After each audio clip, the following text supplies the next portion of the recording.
Hello, আসসালামু আলাইকুম everyone. কী অবস্থা সবার? আশা করি সবাই অনেক অনেক ভালো আছেন। বর্তমানে আমি যে ভিডিওটা করতেছি এটা হচ্ছে সফিপুরে অবস্থিত আনসার ভিডিবি বা আনসার একাডেমির সামনে। এটা হচ্ছে মূল গেট, যে গেটটা রয়েছে সামনে ওটা হচ্ছে আনসার একাডেমির মূল গেট। আনসার একাডেমির মূলত 3টা গেট রয়েছে, তো সামনে যেটা আছে এটি হচ্ছে মূল গেট এবং আমি যেখান থেকে দাঁড়িয়ে ভিডিও করছি এখানে হচ্ছে আরেকটি গেট রয়েছে। তো যাই হোক, অনেকেই জানতে চাচ্ছেন বর্তমানে কিন্তু আনসার ব্যাটালিয়নে কিন্তু নিয়োগ চলতেছে এবং সেই নিয়োগে অনেকেই আবেদন করেছেন ইতিমধ্যে। রিসেন্টলি হচ্ছে অনেকেরই আবেদন প্রক্রিয়া শেষ হওয়ার পরবর্তীতেই কিন্তু ভিডিবিতে হচ্ছে বা আনসার ব্যাটালিয়নে কিন্তু হচ্ছে মাঠ কার্যক্রম শুরু হয়ে যাবে। তো আপনারা জানেন আনসার ব্যাটালিয়নের জন্য যে মাঠ কার্যক্রম সেটা কিন্তু শুধুমাত্র সারা বাংলাদেশের সকল জেলা থেকে আপনাদেরকে এই সফিপুরে অবস্থিত আনসার একাডেমিতে আসতে হবে। কীভাবে আসবেন বা কোন কোন বাসে আপনারা আসতে পারবেন সহজে, সেই বিষয়গুলো তুলে ধরবো এবং এর পাশাপাশি এই যে আনসার একাডেমিতে আপনারা আবেদন করেছেন তাদের মাঠ কবে থেকে শুরু হবে সেই বিষয়টা তুলে ধরার চেষ্টা করব। ফার্স্ট অফ অল বলি, আনসার ব্যাটালিয়নের যে মাঠ কার্যক্রম বা আবেদন প্রক্রিয়া সেটা কিন্তু 19শে জুলাই পর্যন্ত হবে এবং আবেদন প্রক্রিয়া শেষ হওয়ার 1 মাসের মধ্যেই কিন্তু আপনাদের মাঠ কার্যক্রম শুরু হয়ে যাবে। তো সেক্ষেত্রে আপনারা ধারণা নিতে পারেন যে আগস্টের শেষ নাগাদ বা সেপ্টেম্বর শুরু থেকে আপনার হচ্ছে এই যে আনসার একাডেমিতে যে আনসার ব্যাটালিয়নের যে মাঠ কার্যক্রম সেটা শুরু হয়ে যাবে। তো সেক্ষেত্রে আমরা কিন্তু প্রতি বছরই দেখি এখানে প্রচুর পরিমাণ মানুষ আসে, প্রতিদিন প্রায় হাজার হাজার মানুষ আসে। অনেকে সে রাত্রে আসে এবং অনেকে রাত পর্যন্ত এখান ভিতরে থাকে মাঠে। তো সেক্ষেত্রে যারা দূর দূরান্ত থেকে আসতে যাচ্ছেন তাদের জন্য থাকার ব্যবস্থা আছে কিনা সে বিষয়টা জানিয়ে দিই।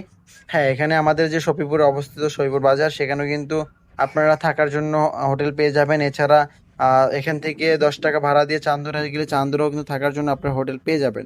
তো সেক্ষেত্রে থাকার ব্যবস্থা নিয়ে কোনো সমস্যা নেই, কারণ যেহেতু এটা গাজীপুর শহর, তো এখানে আপনারা থাকার জন্য ভালো অপরচুনিটি পাবেন বা সুযোগ সুবিধা আপনাদের রয়েছে। তো কীভাবে আসবেন বা কোন কোন বাসে আসতে পারবেন সেই বিষয়টা এখন জানিয়ে দিই। ফার্স্ট অফ অল আপনাদের জন্য বলি, বাংলাদেশে কিন্তু মূলত 2 শ্রেণীর মানুষ রয়েছে, যারা উত্তরবঙ্গ থেকে আসতেছে এবং যারা দক্ষিণবঙ্গ থেকে আসতেছে তাদের জন্য। দেখেন, যারা উত্তরবঙ্গ থেকে আসবেন তাদের জন্য একদম সহজ রোড।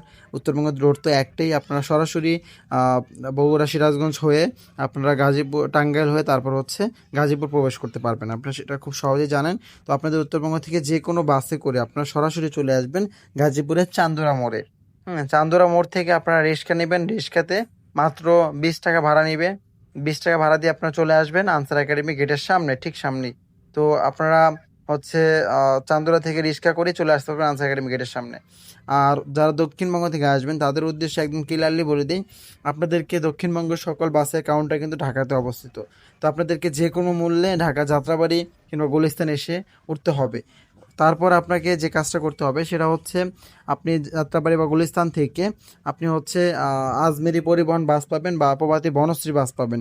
তবে বনশ্রী কিন্তু আবার 2টা রোড রয়েছে, একটা কালিয়াকৈর আসে এবং আরেকটা হচ্ছে মাওনা চলে যায়। তো সেক্ষেত্রে আপনাদের জন্য সবচেয়ে ভালো হবে আজমেরি পরিবহন বাসটাকে ওঠা।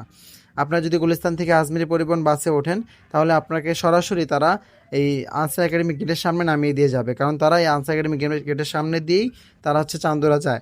তো সেক্ষেত্রে আপনি আজমিতে উঠলে সরাসরি এই যে আনসার একাডেমি গেটের সামনে নামতে পারবেন। আর যদি আপনারা অন্য বাসে উঠতে যান, যদি আপনারা যাত্রাবাড়ি নামেন, সেক্ষেত্রে দেখবেন সেখান থেকে আপনার মমিতা বা রাজধানী বা সাভার পরিবহন এই বাসগুলো ছেড়ে আসে। এগুলো সরাসরি চান্দোরা পর্যন্ত আসে। তো আপনারা চাইলে সেই রোড দিয়েও সাভার রোড দিয়েও আসতে পারবেন।